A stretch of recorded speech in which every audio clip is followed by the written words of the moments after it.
నమస్కారం, Chandu RK news కి స్వాగతం. హెడ్లైన్ చూద్దాం. తెలంగాణలో కొత్త రేషన్ కార్డులు, సోషల్ మీడియాలో పోస్టులు viral. Telangana skill university Anand Mahindra కీలక నిర్ణయం, ఆటోమోటివ్ డిపార్ట్మెంట్ను దత్తత తీసుకుంటామని ప్రకటన.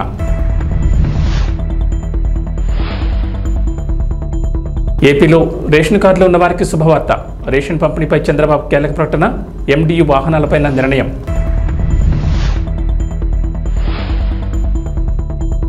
ఏపీ తెలంగాణకు మరోసారి రెయిన్ అలర్ట్, పలు జిల్లాల్లో భారీ వర్షాలు, ఎల్లో అలర్ట్ జారీ చేసిన అధికారులు. తెలంగాణలో కొత్త రేషన్ కార్డుల కోసం చాలా మంది ఎదురు చూస్తున్నారు. చాలా ఏడుగా కొత్త రేషన్ కార్డులు మంజూరు చేయకపోవడంతో కుటుంబాలు వేరుపడిన వారు, కొత్తగా పెళ్లిళ్లు చేసుకున్న వారు కార్డుల కోసం పడిగాపులు కాస్తున్నారు. అసెంబ్లీ ఎన్నికల్లో విజయం సాధించి అధికారంలోకి వచ్చిన కాంగ్రెస్ ప్రజాపాలన పేరుతో దరఖాస్తులు స్వీకరించింది. అయితే రేషన్ కార్డులు మాత్రం మంజూరు చేయలేదు. తాజాగా కొత్త రేషన్ కార్డులు జారీ చేయాలని తెలంగాణ కేబినెట్ నిర్ణయం తీసుకుంది. ముఖ్యమంత్రి రేవంత్ రెడ్డి అధ్యక్షతన 2 రోజుల క్రితం రాష్ట్ర కేబినెట్ సమావేశమై పలు నిర్ణయాలు తీసుకుంది. రాష్ట్రంలో కొత్త రేషన్ కార్డుల జారీ విధి విధానాల రూపకల్పనకు పౌర సరఫరాల శాఖ మంత్రి ఉత్తమ్ కుమార్ రెడ్డి అధ్యక్షతన కేబినెట్ సబ్ కమిటీని ఏర్పాటు చేయాలని మంత్రివర్గం డిసైడ్ అయింది. మంత్రులు సీతక్క, శ్రీధర్ బాబు, పొన్నం ప్రభాకర్ ఈ కమిటీలో సభ్యులుగా ఉండనున్నారు. రేషన్ కార్డు, ఆరోగ్యశ్రీ కార్డు విడిగా ఇవ్వాలని మంత్రివర్గం నిర్ణయం తీసుకుంది. కాగా రేషన్ కార్డుల దరఖాస్తుకు ప్రాసెస్ ఇదేనంటూ సోషల్ మీడియాలో కొన్ని వార్తలు వైరల్ అవుతున్నాయి. కొత్త రేషన్ కార్డుల దరఖాస్తు ప్రక్రియ, వాటి స్టేటస్ తెలుసుకునే విధానం ఇదేనంటూ కొందరు సోషల్ మీడియాలో పోస్టులు వైరల్ చేస్తున్నారు. అయితే ఇది సోషల్ మీడియాలో వైరల్ అవుతున్న పోస్టు మాత్రమే.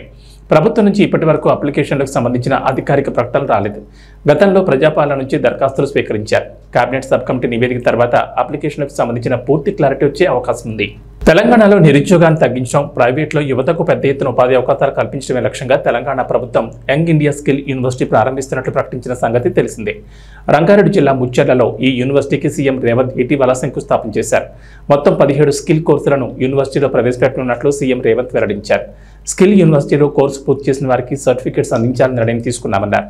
తాజాగా ఈ స్కిల్ యూనివర్సిటీ విషయంలో ప్రముఖ పారిశ్రామికవేత్త మహీంద్ర గ్రూప్ చైర్మన్ ఆనంద్ మహీంద్ర కీలక ప్రకటన చేశారు. శుక్రవారం రాత్రి ముఖ్యమంత్రి రేవంత్ రెడ్డిని జూబ్లీహిల్స్లోని ఆయన నివాసంలో ఆనంద్ మహీంద్ర మర్యాదపూర్వకంగా కలిశారు. తెలంగాణలో పెట్టుబడులు, ఇతర కీలక అంశాలపై ఇద్దరు చర్చించారు. Telangana young India skill university గురించిన సీఎం రేవంత్ ఆయనకు వివరించారు. స్కిల్ వర్సిటీలో బోధించే 17 విభాగాల్లో ఒకటైన ఆటోమోటివ్ డిపార్ట్మెంట్ను తాము దత్తత తీసుకుంటామని ఆనంద్ మహీంద్ర ప్రకటించారు. ఆ కోర్సుకు సంబంధించిన కరికులం తయారీ కోసం మహీంద్ర గ్రూప్ నుంచి నిపుణుల బృందాన్ని త్వరలోనే రాష్ట్రానికి పంపుతామని చెప్పారు. హైదరాబాద్లోని క్లబ్ మహీంద్ర హాలిడే రిసార్ట్ విస్తరణకు సహకరించాల్సిందిగా ఆనంద్ మహీంద్ర ముఖ్యమంత్రిని కోరారు. అందుకు సీఎం సానుకూలంగా స్పందించారు. ఆటోమోటివ్ డిపార్ట్మెంట్ కోర్సును దత్తత తీసుకుంటామని మహీంద్ర ప్రకటించడం పట్ల సీఎం రేవంత్ హర్షం వ్యక్తం చేశారు.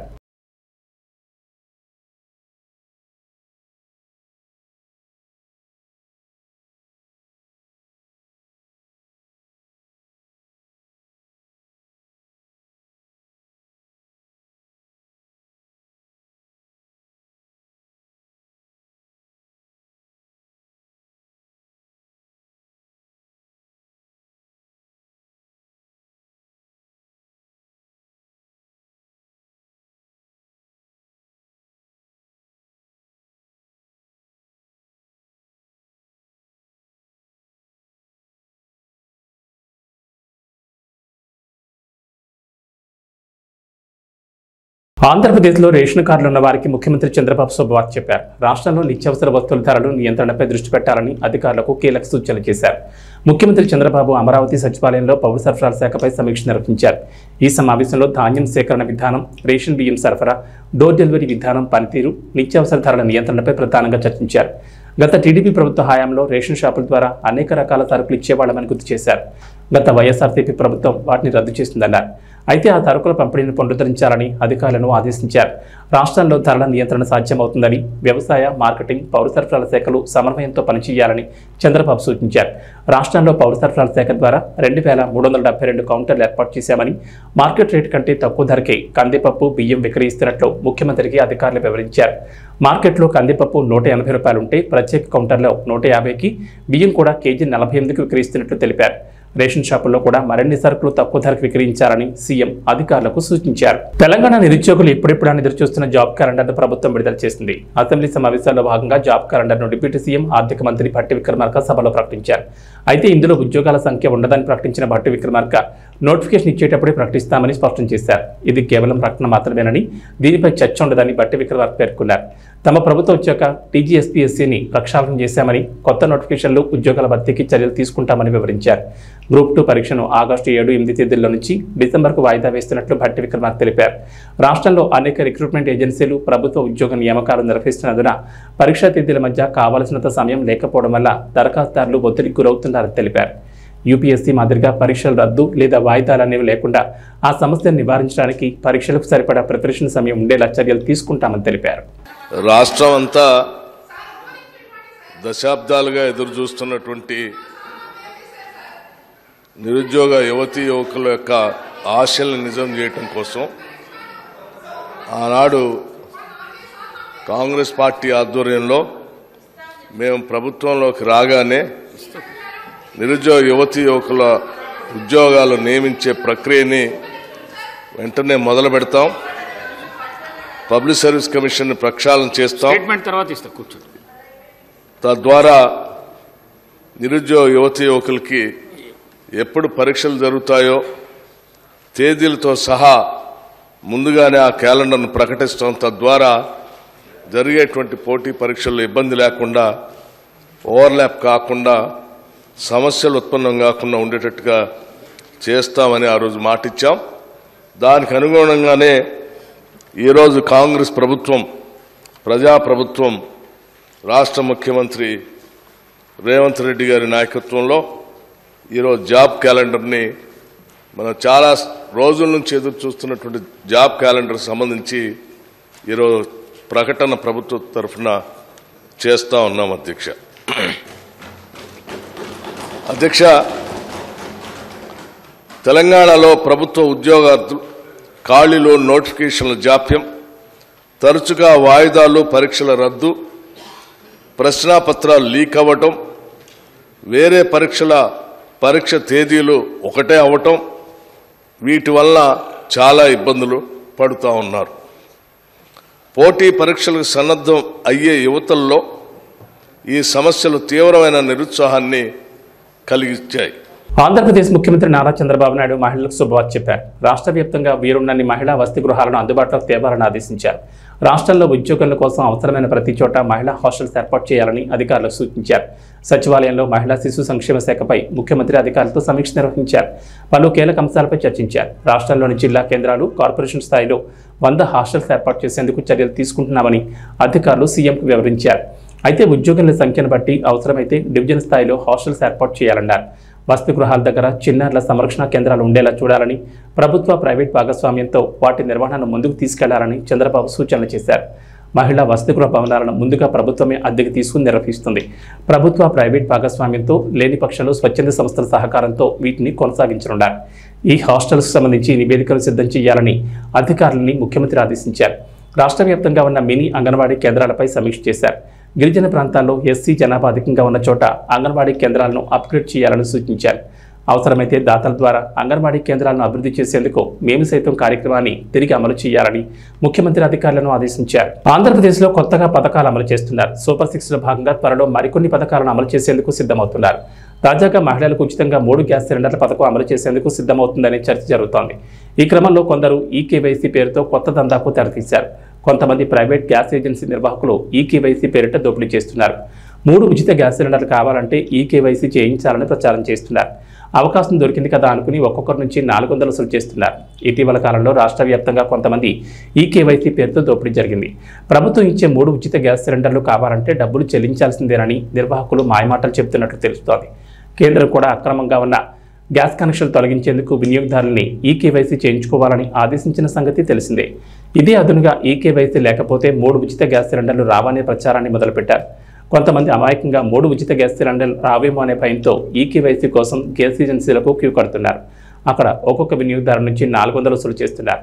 ఈ దోపిడీపై అధికారులకు ఫిర్యాదు చేసినా పట్టించుకోవడం లేదని కొందరు చెబుతున్నారు. ఎస్సీ వర్గీకరణపై సుప్రీంకోర్టు తీర్పుకు వ్యతిరేకంగా పోరాటం చేయాల్సిన అవసరం ఉందని, వర్గీకరణకు మద్దతు తెలిపిన కేంద్ర రాష్ట్ర ప్రభుత్వాలపై తిరుగుబాటుకు సిద్ధం కావాలని దళిత బహుజన పార్టీ జాతీయ అధ్యక్షుడు, సుప్రీంకోర్టు న్యాయవాది వడ్లమూరి కృష్ణస్వరూప్ పిలుపునిచ్చారు. హైదరాబాద్ హిమాయత్ నగర్లోని పార్టీ కేంద్ర కార్యాలయంలో ఏర్పాటు చేసిన సమావేశంలో మాల మహానాడు నేతలతో కలిసి ఆయన మాట్లాడారు. వర్గీకరణపైన సుప్రీంకోర్టు తీర్పు రాజ్యాంగ వ్యతిరేకమన్నారు. ఆర్టికల్ 341 నిబంధనలు ధిక్కరించి బీజేపీ మోడీ ఇచ్చిన స్క్రిప్ట్ని వర్గీకరణకు అనుకూలంగా తీర్పిచ్చారన్నారు. తెలంగాణలో వర్గీకరణకు ఆర్డినెన్స్ తెస్తామని సీఎం రేవంత్ రెడ్డి ప్రకటించడాన్ని వారు తీవ్రంగా ఖండించారు. మాలల ఓట్లతో కాంగ్రెస్ ప్రభుత్వం అధికారంలోకి రావడానికి కారణమైన జాతికి వెన్నుపోటు పొడిచి తీవ్రంగా ద్రోహం చేశారని మండిపడ్డారు. వర్గీకరణకు వ్యతిరేకంగా ఈ నెల 29న చెలో సెక్రటరియట్ ముట్టడి కార్యక్రమం నిర్వహిస్తామని, అదేవిధంగా కాంగ్రెస్ బీజేపీ ప్రజాప్రతినిధుల ఇళ్లను ముట్టడించి పెద్ద ఎత్తున నిరసన చేపట్టాలని వారు పిలుపునిచ్చారు. భారత రాజ్యాంగము చెప్పిన పార్లమెంటు 341 అధికరణకి వ్యతిరేకంగా పార్లమెంటు యొక్క అధికారాలని వీళ్ళు సుప్రీంకోర్టు బెంచ్ వాళ్ళు చెల్లించుకొని మోడీ గారు ఇచ్చిన స్క్రిప్ట్ని వాళ్ళు చదివించారు. దీన్ని మేము తీవ్రంగా ఖండిస్తున్నాం. ఇది రాజ్యాంగ వ్యతిరేకమైన తీర్పు. దీనికి వ్యతిరేకంగా దేశంలో ఉన్న కేవలం రాష్ట్రాలలో రాజకీయ పార్టీల యొక్క రాజకీయ ప్రయోజనాలను కాపాడుకోవడం కోసం మాత్రమే ఈ వర్గీకరణ ఈ తీర్పుని సుప్రీంకోర్టు ఇవ్వడం జరిగింది.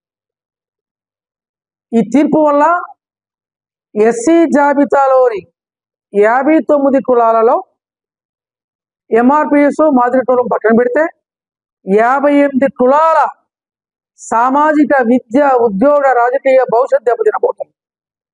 అంటే మెజారిటీ దళిత కులాలకి భవిష్యత్తుని దెబ్బతీసే విధంగా, వాళ్ళ రాజ్యాంగ ఉమ్మడి హక్కుల్ని కాలరేసే విధంగా సుప్రీంకోర్టు తీర్పు ఇచ్చింది. దీన్ని మేము తీవ్రంగా ఖండిస్తున్నాం. ఈ తీర్పు అమలు చేస్తామని తెలంగాణ రాష్ట్ర ముఖ్యమంత్రి మరి రేవంత్ రెడ్డి గారు అసెంబ్లీలో ప్రకటించడం మేము ఖండిస్తున్నాం. మొన్న ఈ మధ్య జరిగిన ఎన్నికల్లో మాదిగ సమాజ వర్గం మొత్తం బీజేపీకి కృష్ణమాధ ద్వారా ఓట్లు వేయించారు. కానీ మాల సోదరులు, మాల ఉపకులాలు, దాదాపు దళిత కులాలన్నీ కూడా కాంగ్రెస్ పార్టీ నమ్మి ఓట్లు వేసి ఈ ప్రభుత్వం రావడానికి కారణం. కానీ ఆ దళితుల ఓట్లు, మెజార్టీ దళిత కులాల ఓట్లతోటి గద్దెనెక్కిన ఈ ముఖ్యమంత్రి రేవంత్ రెడ్డి వర్గీకరణ చేస్తామని చాలా సంబరాలు చేసుకుంటున్నాడు. ఆయన ఈ సందర్భంగా మేము రేవంత్ రెడ్డి ప్రవర్తనని, వాళ్ళ ప్రభుత్వ తీరుని మేము ఖండిస్తున్నాం. వర్గీకరణ చేస్తే మిమ్మల్ని రాజకీయ సమాధి చేయడానికి ఈ రాష్ట్రంలో దళితులు తిరుగుబాటు సిద్ధంగా ఉన్నారు. కాబట్టి సుప్రీంకోర్టు తీర్పుని వ్యతిరేకంగా రాష్ట్ర ప్రభుత్వాల యొక్క వర్గీకరణ అనుకూల చర్యలకు వ్యతిరేకంగా, వర్గీకరణకి ఎవరైతే మద్దతు ఇస్తున్నారో ఆ రాజకీయ పార్టీలకు వ్యతిరేకంగా పెద్ద ఎత్తున తిరుగుబాటు చేయాలని, మాల ఉపకులాలకు వర్గీకరణ వ్యతిరేకించే దళిత కులాలందరికీ మేము ఈ సందర్భంగా దళిత భోజన పార్టీగా, మాల మహానాడు సంస్థగా సంయుక్తంగా పిలుపునిస్తున్నాం. అందువల్ల ఈ నెల 29ని చెలో సెక్రటరియట్ పిలుపునిస్తున్నాం. మరి పెద్ద ఎత్తున వేలాది మంది దళితులు, వర్గీకరణ వ్యతిరేక ఉద్యమకారులు, అంబేద్కరవాదులు, దళిత ఉద్యమ సంస్థలు అందరూ కూడా ఈ బీజేపీ కేంద్ర ప్రభుత్వం యొక్క మోడీ ప్రభుత్వ చర్యలకు వ్యతిరేకంగా, సుప్రీంకోర్టు తీర్పుకి వ్యతిరేకంగా, రాష్ట్ర కాంగ్రెస్ పార్టీ యొక్క ప్రభుత్వం యొక్క వర్గీకరణ అనుకూల వైఖరికి వ్యతిరేకంగా తిరుగుబాటు చేయాలని, రేవంత్ రెడ్డి ఇంటిని సచివాలయాన్ని ముట్టించడానికి మరి పెద్ద ఎత్తున తరలి రావాలని ఈ సందర్భంగా పిలుపునిస్తున్నాం. అదేవిధంగా ఆగస్టు 31ని ఆంధ్రప్రదేశ్లో చంద్రబాబు నాయుడు ఈ నివాసాన్ని, ఆంధ్రప్రదేశ్లో అమరావతిలో ఉన్న సచివాలయాన్ని ముట్టడించడానికి కూడా ఈ సందర్భంగా మేము పిలుపునిస్తున్నాం. ఇది రాజ్యాంగ నిబంధనల్ని తొంగలో దొక్కి రాజకీయ ప్రయోజనాలు ఇచ్చిందే సుప్రీంకోర్టు తీర్పు ఇచ్చింది. కాబట్టి ఇది కేవలం ఎస్సీల వర్గీకరణ సమస్యే కాదు. గతంలో అనేకమైన అంశాలలో రాజ్యాంగ నిబంధనల్ని, రాజ్యాంగ హక్కుల్ని కాలరాసి కేవలం బీజేపీ నరేంద్ర మోడీ నాయకత్వ ప్రయోజనాలు కాపాడడం కోసం, ఆధిపత్య దోపిడీ కులాల రాజకీయ ప్రయోజనాలు కాపాడుకోవడం కోసం మాత్రమే దేశ అత్యున్నత న్యాయస్థానం వివిధ అంశాలలో సుప్రీంకోర్టు తీర్పు ఇవ్వడం అత్యంత సిగ్గుచేటుగా మేము భావిస్తున్నాం. ఇది కేవలం ఎస్సీల వర్గీకరణ అంశమే కాదు. గతంలో ఈవీఎంఎల్ని వెత్తేయమని, బ్యాలెట్ పేపర్ ఎన్నికలు జరపమని మరి సుప్రీంకోర్టులో పిటిషన్లు దాఖలు చేస్తే బీజేపీ సిఫార్సు మేరకు దాన్ని రద్దు చేశాం. అదేవిధంగా బాబ్రీ మసీదు కూల్చివేతలో రాజ్యాంగ చట్టాలని పార్లమెంట్ విధానాన్ని వ్యతిరేకంగా తీర్పునిచ్చారు. జమ్మూ కాశ్మీర్ రాష్ట్రాన్ని చీల్చారు. ఆర్టికల్ 362 ఆర్టికల్ తీసుకొచ్చారు. అలాగే క్రిస్టియన్లు, ముస్లింస్, ఇతర నిమ్న జాతుల యొక్క హక్కుల్ని కాలరాసే విధంగా భారత ప్రభుత్వం చేస్తున్న మనువాదుల చర్యల్ని సమర్థిస్తూ ఈ సుప్రీంకోర్టులో తీర్పులు వస్తున్నాయి. దశాబ్దాల నిరీక్షణ తర్వాత పదోన్నతులు పొంది బదిలీ అయిన వేలాది మంది ఉపాధ్యాయులతో ముఖ్యమంత్రి రేవంత్ రెడ్డి ఆత్మీయ సమావేశంలో పాల్గొన్నారు. తెలంగాణ భవిష్యత్తు ఎక్కడుంది అని ఈ క్షణం నన్ను అడిగితే తెలంగాణ యొక్క భవిష్యత్తు ఎల్బీ స్టేడియంలో ఉంది. వేలాది మంది ఉపాధ్యాయుల రూపంలో ఒకే ఒక్క ఆలోచన, ఆశ, మీ చేతుల్లో ఈ తెలంగాణ భవిష్యత్తు ఉంది. ఇవాళ ఈ తెలంగాణ బలమైన తెలంగాణగా, అభివృద్ధి తెలంగాణగా, ఆర్థికంగా నిలదొక్కునే తెలంగాణగా మార్చాలి అంటే గ్రామీణ ప్రాంతాలలో, తండాలలో, గూడాలలో, మారుమూల పల్లెల్లో ఉన్న దళిత, ఆదివాసి, గిరిజనుల, బీసీ పిల్లలు ఇవాళ చదువుకోవాలి. వాళ్లకు చదువు చెప్పి వాళ్ళని డాక్టర్లుగా, లాయర్లుగా, ఇంజనీర్లుగా, ఐఏఎస్, ఐపీఎస్లుగా తీర్చిదిద్దే బాధ్యత మీ మీద ఉంది. అందుకే ఈ తెలంగాణ భవిష్యత్తు మా చేతుల్లో కాదు, మీ చేతుల్లో ఉందని చెప్పడానికి నేను ఇవాళ ఈ సమావేశాన్ని ఏర్పాటు చేసిన. బడ్జెట్ కు సంబంధించి విద్యకు ప్రాధాన్యత ఉండాలి అని చెప్పి 7.3% ఈసారి విద్యకు 21,000 కోట్ల పైగా ఈరోజు విద్యకు నిధులు కేటాయించడం జరిగింది. కొన్ని వాస్తవాలను కూడా ఈరోజు మనం మాట్లాడుకోవాలి. తెలంగాణ రాష్ట్రంలో 40,000 పైచిలకు పాఠశాలలుంటే ప్రభుత్వ ఆధీనంలో 30,000 పాఠశాలలు ప్రభుత్వ ఆధీనంలో ఉన్నాయి. 30,000 పాఠశాలలో 26 లక్షల మంది విద్యార్థులు ఉన్నారు. కానీ అదే ప్రైవేట్లో 10,000 పాఠశాలలుంటే 33 లక్షల మంది విద్యార్థులు ఈరోజు ప్రైవేటు పాఠశాలల్లో చదువుకుంటున్నారు. నేను ఈరోజు ఈ ఆత్మీయ సమ్మేళనంలో మా ఉపాధ్యాయులను నేను ఒక్కటే అడుగుతున్నా, ప్రైవేటు పాఠశాలల్లో మీకంటే గొప్పగా చదువుకున్నోళ్ళు, మీకంటే ఎక్కువ చదువుకున్నోళ్ళు టీచర్లు ఉన్నారా? ఒక్కసారి ఆలోచన చేయండి. మనమందరం ఒక ప్రతిజ్ఞ తీసుకోవాలి. పోయిన సంవత్సరానికంటే ఈ సంవత్సరం ప్రభుత్వ పాఠశాలల్లో 2 లక్షల మంది విద్యార్థులు తక్కువ చేరికలు జరిగినాయి. దీన్ని మనం విశ్లేషించుకోవాలి. మన పిల్లలు ప్రభుత్వ పాఠశాలకు వెళ్ళడం ఆత్మ గౌరవం అని గ్రామాలలో ఉన్న తల్లిదండ్రులు భావించాలి. అందుకే అమ్మ ఆదర్శ పాఠశాలని సెల్ఫ్ హెల్ప్ గ్రూపులకు పూర్తి బాధ్యత అందించి మన పాఠశాలలు మొదటి రోజే దాదాపుగా 26 లక్షల మంది విద్యార్థులకు మొదటి రోజే వాళ్ళ పాఠ్య పుస్తకాలతో పాటు వాళ్లకు డ్రెస్సులు ఇచ్చే ప్రయత్నం చేసినాం. పాఠశాలలో ఉన్న మీ పారిశుద్ధ్య కార్మికుల సమస్యను పరిష్కరించడానికి అమ్మ ఆదర్శ పాఠశాల పేరు మీద సెల్ఫ్ హెల్ప్ గ్రూపులకే 1,000 రూపాయలు, దాదాపుగా సంవత్సరానికి 79 కోట్ల రూపాయలు ఖర్చైనా మీకు పారిశుద్ధ్య కార్మికుల సమస్యను తీర్చడం ద్వారా వాళ్ళందరినీ అపాయింట్ చేసే బాధ్యత నిర్ణయం తీసుకున్నాం. పాఠశాలల్లో కంప్యూటర్లు ఉండాలన్నా, లేకపోతే సాంకేతిక నైపుణ్యం పెరిగిన ఈ సందర్భంలో మీరు అక్కడ వాళ్ళకి విద్య చెప్పాలి అని అంటే విద్యుత్ ఉండాలి. రైతులకు ఇచ్చినప్పుడు, పేదవాళ్లకు 200 యూనిట్లు ఉచితంగా ఇచ్చినప్పుడు తెలంగాణ జాతి నిర్మాణము, తెలంగాణ భవిష్యత్తు పాఠశాలల్లో ఉంటే పాఠశాలల్లో ఎందుకు ఉచితంగా విద్యుత్ ఇవ్వద్దు?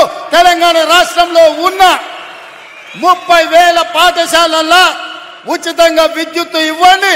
ఆ భారాన్ని రాష్ట్ర ప్రభుత్వమే తీసుకుంటుంది.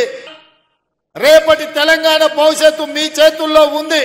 తులసివనం లాంటి తెలంగాణలో గంజాయి మొక్కల్ని పీకాల్సిన బాధ్యత మీ మీద కూడా ఉన్నది. ఇవాళ విద్యార్థులు బానిసలు కాకుండా చూడవలసిన బాధ్యత మన మీద ఉన్నది. అందుకే ఈరోజు ఒక పక్కన స్పోర్ట్స్ని ఎంకరేజ్ చేస్తూ, ఒక పక్కన డ్రగ్స్, గంజాయి లాంటి వ్యసనాల నుంచి విద్యార్థులను బయటికి తీసుకొస్తూ వాళ్ళకు ఒక మంచి భవిష్యత్తు ఉండాలి అనంటే మనం బాధ్యతాయుతంగా వ్యవహరించాలి.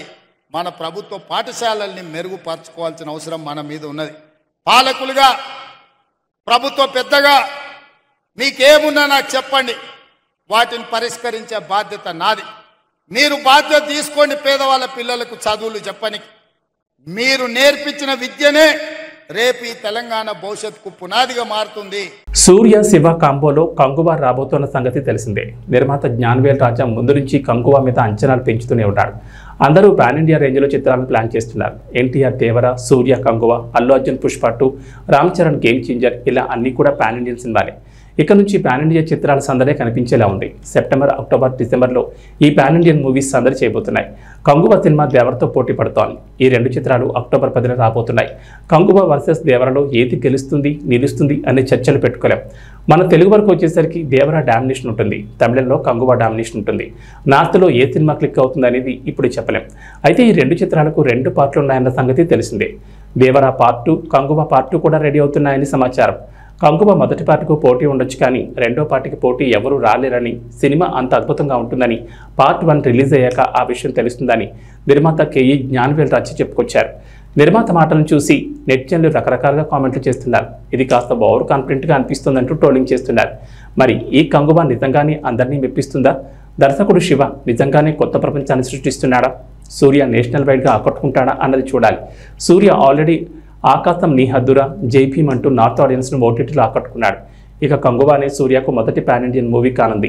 ఈ చిత్రం థియేటర్లో ఏ మేరకు ఆకట్టుకుంటుందో చూడాలి. మరి భారత శ్రీలంక జట్ల మధ్య శుక్రవారం జరిగిన 3వ వన్డే మ్యాచ్ టై అయింది. అయితే ఓ దశలో భారత్ ఈజీగా గెలిచేలా కనిపించింది. కానీ అనూహ్యంగా చేతిలో 2 వికెట్లున్నా ఒక్క పరుగు చేయలేక మ్యాచ్ను గెలవలేకపోయింది.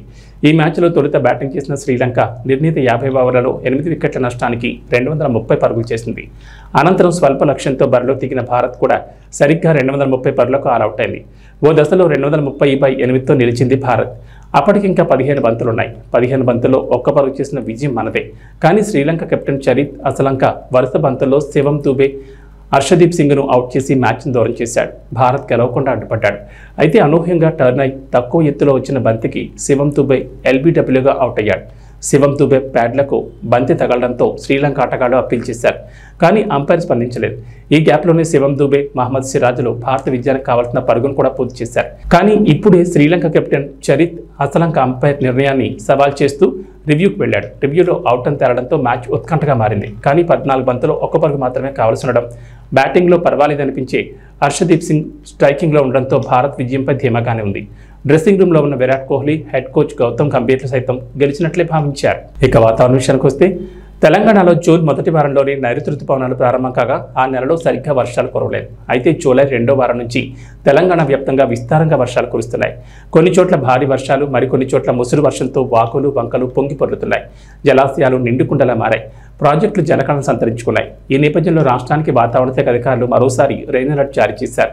తెలంగాణ వ్యాప్తంగా వచ్చే 4-5 రోజులు తేలికపాటి నుంచి భారీ వర్షాలకు ఛాన్స్ ఉందని చెప్పారు. ఇవాళ నిర్మల్, నిజామాబాద్, జగిత్యాల, సిరిసిల్ల, ఆదిలాబాద్, ఆసిఫాబాద్, మంచిర్యాల, భూపాలపల్లి, ములుగు, కొత్తగూడెం, కామారెడ్డి, సిద్దిపేట, మెదక్ జిల్లాల్లో భారీ వర్షాలకు ఛాన్స్ ఉందన్నారు. ఈ మేరకు ఆయా జిల్లాలకు ఎల్లో అలర్ట్ జారీ చేశారు. పలు చోట్ల ఉరుములు, మెరుపులతో పాటు ఈదురుగాలులతో కూడిన వర్షాలు కురిసే అవకాశం ఉందని పేర్కొన్నారు. ఉపరితల గాలులు గంటకు 30 నుంచి 40 కిలోమీటర్ల వేగంతో వీచే అవకాశం ఉందన్నారు. ప్రజలు అప్రమత్తంగా ఉండాలని, అవసరమైతేనే బయటకు రావాలని సూచించారు. అటు ఏపీకి వాతావరణ శాఖ రెయిన్ అలర్ట్ ఇచ్చింది. బంగాళాఖాతంలో పశ్చిమ బెంగాల్కు సమీపంలో శుక్రవారం ఉదయం అల్పపీడనం ఏర్పడింది. వచ్చే 24 గంటల్లో పశ్చిమ వాయు దిశగా పయనించి వాయుగుండంగా మారనుందని ఐఎండీ తెలిపింది. ఈ ప్రభావంతో శనివారం నుంచి ఈ నెల 6 వరకు పశ్చిమ బెంగాల్, జార్ఖండ్, ఛత్తీస్గఢ్, మధ్యప్రదేశ్, ఉత్తరప్రదేశ్, రాజస్థాన్లో భారీ నుంచి అతి భారీ వర్షాలు కురుస్తాయని అంచనా వేస్తున్నారు. ఈ ప్రభావం ఆంధ్రప్రదేశ్పై ఉండదని వాతావరణ శాఖ తెలిపింది. రాబోయే 3 రోజుల్లో రాష్ట్రంలోని పలు ప్రాంతాల్లో తేలికపాటి నుంచి ఓ మోస్తరు వర్షాలు కురుస్తాయని భావిస్తున్నారు. ఏబీ బులెటిన్ విశేషాలు. నమస్కారం.